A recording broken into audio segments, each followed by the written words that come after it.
What's up guys, Chris here, back again with another video on the channel. Today's video, I want to actually do a little bit of a different video. This is going to be something that I think I do much more during the year of FIFA 21. I want to answer your latest market questions. We're going to do pretty much like a Q&A almost as to some of your most frequently asked questions.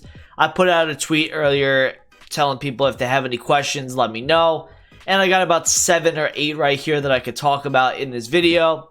This is going to be something I think I'd do maybe on Saturdays or Sunday nights for some sort of content. If you guys are enjoying my FIFA 21 content, drop a like on the video and subscribe if you're new around here as well. So let's get right into the first question by Chris. He goes, how expensive will low-rated meta players like Llorente, Klosterman, Adama be within the first few days / week? Low rated who are in a bunch of starter squads. Now, I've seen a bunch of players that, have gone into starter squads, and people are starting to think that these cards are going to be over 15, 20,000 coins. In reality, most of these guys are going to hit a high of 15, and that's the max. Like, you're not going to see like 81 overalls, 82s, all of those cards, 82s and unders, you're going to continue to see them drop after like the second or third day. So if you are buying a card on that first day for it to rise that next day, you're gonna have to get out right away. A lot of the looks that we saw last year is guys literally just peaked, especially the lower rated ones, like 2-3 days into the year. So make sure you guys are getting out onto cards like that, like the Klostermans. I think Klosterman like first night's gonna be like 5,000-6,000 coins. And then he's going to probably double in price that next day. And then you're going to want to take the coins on that. Same thing with Adama. These are cards that if there is supply coming onto the market, these guys will go down. And you saw the graph of Joe Gomez after that peak. He just absolutely got destroyed with the amount of supply that came onto the market. So that's how I would answer that first question. Anything 82 and lower for the most part is going to be really, really low. Now, a guy like Alphonso Davies possibly could be something different. We saw Ferland Mendy last year. It all depends on the rarity of the card, if we're being honest. But again, I don't think EA is going to make a card like Klosterman be rare. It just wouldn't make sense if they decided to do that. Next tweet we got from Pac Mouse. He's saying, after hitting your first 100,000 coins, is it smart to buy your teams in case meta players continue to rise, or keep trading to get a higher amount, 500k to a mil? So with this sort of question, it's all about having a good balance. It has a good balance of, buying a few players and then also keeping coins to, invest or trade. I usually like to say that if you're not buying a card that you think is going to rise for your team, keep it 20% team, 80% liquid coins, or cards that you have in the club that you believe are going to go up. It's all about coin management, in my opinion. And, if you do have 100,000 coins, what I'm going to do on that first night, if I do hit 100k, I'm going to start investing for that second day. I'm putting all my coins into that, regardless if they get into my team or not. I'm getting into those cards, and I'm going to see a double in price for that next day. So it's really just about keeping enough coins to be able to invest and trade at an efficient rate, while also being able to have a few cards in your team as you're going on every single day in Ultimate Team. So that's that question. So Nick goes, how early in the week should I be buying for Thursday flips? Normally, like Thursday flipping, once it gets kind of regular and people are used to it, kind of like probably I'd say mid-November is when it's going to be really just, Thursday flipping all the time. You could really start to buy on Sundays before Squad Battle Rewards. And what you do then is you allow the card to gradually rise. Now, like I've said in previous videos, the market does rebound on the Monday morning after Squad Battle Rewards.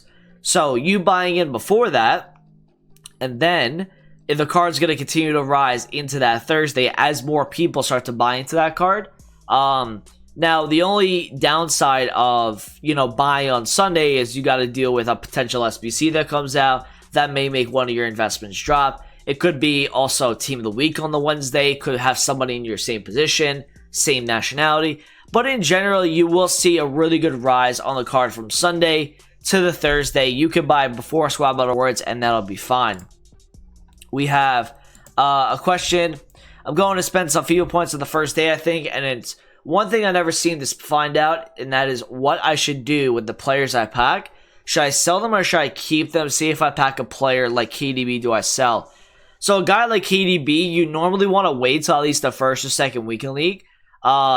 Especially if you're buying FIFA points, you are going to have a good amount of players in the club where if you know the card is meta, you should hold on to the card. You're not in a situation like all these other RTGs where somebody might have only 500 coins and then an Anthony Martial, and that's all they have.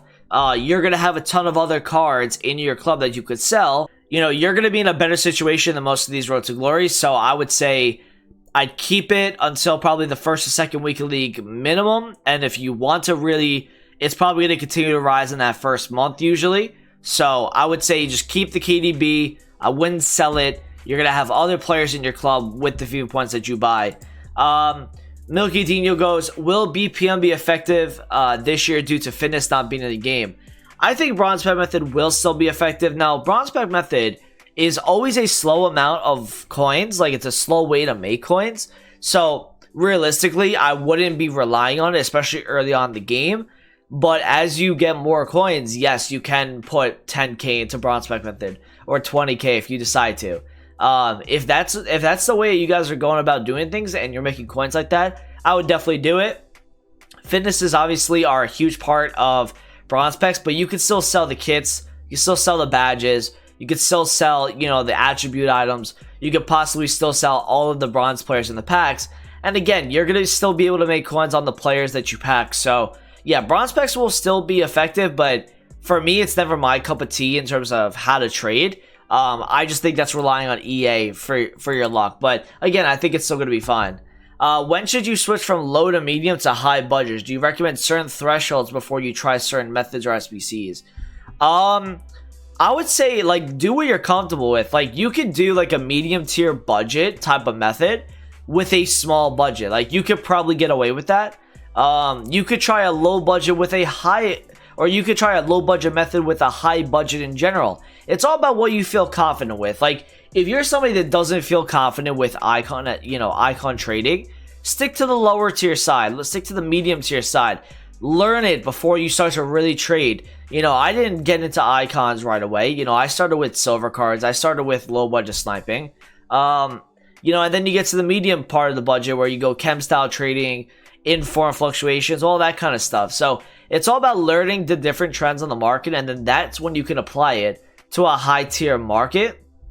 That would be what I would do. It wouldn't necessarily be like, all right, I have 50,000 coins, I'm going to do a medium tier budget now. I have 500k, now I'm going to do a high tier budget. It's all about what you feel comfortable with, because again, if you have 500k and you don't know how to icon trade, well, you're just wasting your time, and you're potentially losing coins on cards that you're buying just because you want to go to a high tier budget. If you're not comfortable with that, stick to what budget you're comfortable with, regardless of the coins you have. Reckon inform investing will be that reliable this year? Will panic and Thursday flipping be the main way of making coins? Love the videos. I would say it's still going to be very, very reliable. Thursday flipping has been getting very, very popular over the last couple of years, but I still think if you buy cards that other people aren't looking at, it's still going to be a great way to make coins. I'd say inform investing is also going to do well this year because of the icon SBCs. Out of pack inform investing always, you know, does pretty well. You can kind of tell on a card before it's going out of packs if it's over invested or not. It's all about picking the lowest point on an inform on a certain week, and that as the year goes on, we'll know the trend as to when a card may be at its lowest price for an inform. So yeah, it'll still be, you know, panic selling, obviously capitalizing on that. Thursday flipping is going to be great this year again, and I say inform investing will be better than where it was in FIFA 20, in my opinion. We have another one here. Do you think TechAvion will become a viable trading method again in FIFA 21? Well, no fitness there, so that's going to be one of the key value parts of TechAvion. But you still have the 99 contracts. You still have the chem style. You really are banking on getting something at a cheaper price and trying to lazy sell it and at a just like a more attractable price because the player has the chem style, he has the 99 contracts. You could still do it. It might lose a little bit of its value because of the fitness, but in general, if somebody has 99 contracts and then has a decent chem style, yeah, there's a good chance that you're gonna be able to get that guy to sell. So I wouldn't rule out TechAvion just because fitness cards are dead. Best way to build coins during the first 10 hours of EA access. I would say like that first day of EA access, you're looking at doubling your coins for whatever investments you bought on the web app the night prior. And realistically, I wouldn't be trading on the EA access. I wouldn't be trading on the console. I'd be trading on the web app, and I would also be doing a mixture of games, doing squad battle rewards. Because if you look at the calendar here, right, we're gonna have, you know, EA access on the 1st. Your first squad battles is gonna be on the 4th. So squad battle rewards, you know, if you can get Elite 1, Elite 2, remember, there's going to be a low-level amount of people that are playing squad battles, playing the game in general at this point. So, to get a higher rank in squad battles, you need less players on the game because it's easier for points ranking. So, you guys are going to be able to get Elite Plus rewards pretty easily for only, you know, putting in maybe a couple hours of your EA access. I would also do your Div Rivals placement. And then I would then start to look at chem style trading, position change trading on the web app. That is what I'd be doing.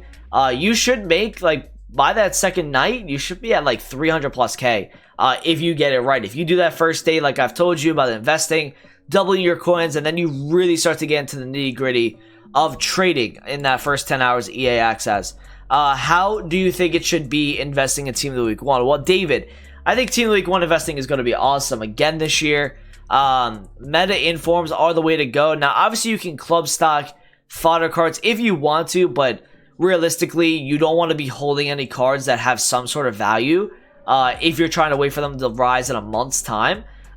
If you're going to go invest in informs, go the meta route. Go to the cards that you know are going to rise because they have the least amount of supply on the game. So, Team of the Week 1, you're looking at probably the first or second night you want to get on those cards. Because every single day, as there's more coins coming onto the market, those cards will rise even more.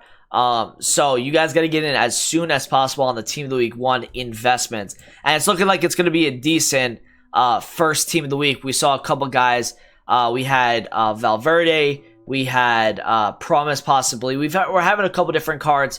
And then we have Man City playing today, Bayern Munich, Juventus. We have a couple of decent big teams playing. Liverpool, Arsenal are going to play on Monday as well. So that's going to be interesting. We should have some more informs for Team of the Week 1.